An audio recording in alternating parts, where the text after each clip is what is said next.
لا إله إلا الله لا إله إلا الله لا إله إلا الله.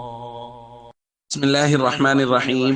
عن ابن عمر رضي الله تعالى عنهما قال قال رسول الله صلى الله تعالى عليه وسلم ما من أيام أعظم عند الله ولا أحب إليه من العمل فيهن في هذه الأيام العشر فأكثروا فيهن من التهليل والتكبير والتحميد. رواہ احمد۔ نبی کریم صلی اللہ علیہ وسلم نے ارشاد فرمایا، دنوں میں سے کوئی دن ایسے نہیں ہیں جن میں نیک عمل کرنا اللہ کے یہاں بڑا اور محبوب ہو ذی الحج کے ان 10 دنوں کی نسبت، لہٰذا ان 10 دنوں میں تحلیل، تکبیر و تحمید کی کثرت کرو، یعنی لا الہ الا اللہ کثرت سے پڑھو، اللہ اکبر کثرت سے پڑھو اور الحمدللہ کثرت سے پڑھو۔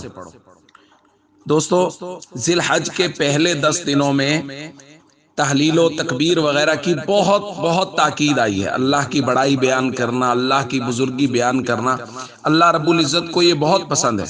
امام بخاری رحمۃ اللہ علیہ نے ایک ترجمۃ الباب کچھ اس طرح باندھا ہے، وکان ابن عمر وابو ہریرہ رضی اللہ تعالی عنہما یخرجان الی السوق فی ایام العشر، کہ حضرت ابن عمر اور حضرت ابو ہریرہ رضی اللہ تعالیٰ عنہما یہ دونوں ان 10 دنوں میں بازار نکل جاتے، یکبران اور تکبیریں کہتے ہوئے نکلتے، یعنی مسلسل تکبیریں کہہ رہے ہوتے، ویکبر الناس بتکبیرہما، اور لوگ ان دونوں حضرات کی تکبیرات سن کے تکبیرات کہنا شروع کر دیتے تھے۔ تو تکبیرات کہنا، اللہ اکبر لا الہ الا اللہ اللہ اکبر وللہ الحمد، اللہ کی حمد و ثنا کرنا، اللہ کی بڑائی بیان کرنا، اور جیسا کہ بیان کیا جا چکا ہے روزے رکھنا، قیام اللیل کرنا، یعنی رات کے وقت کچھ نہ کچھ قیام کرنا، کچھ نہ کچھ نماز پڑھنا، تہجد پڑھنا اور نوافل وغیرہ کا اہتمام کرنا ان دنوں میں اللہ کو بہت محبوب ہے۔ اس لیے کوشش کریں تکبیرات کی کثرت کریں اور عام دنوں سے زیادہ عبادت کا معمول بنائیں۔ السلام علیکم ورحمۃ اللہ وبرکاتہ۔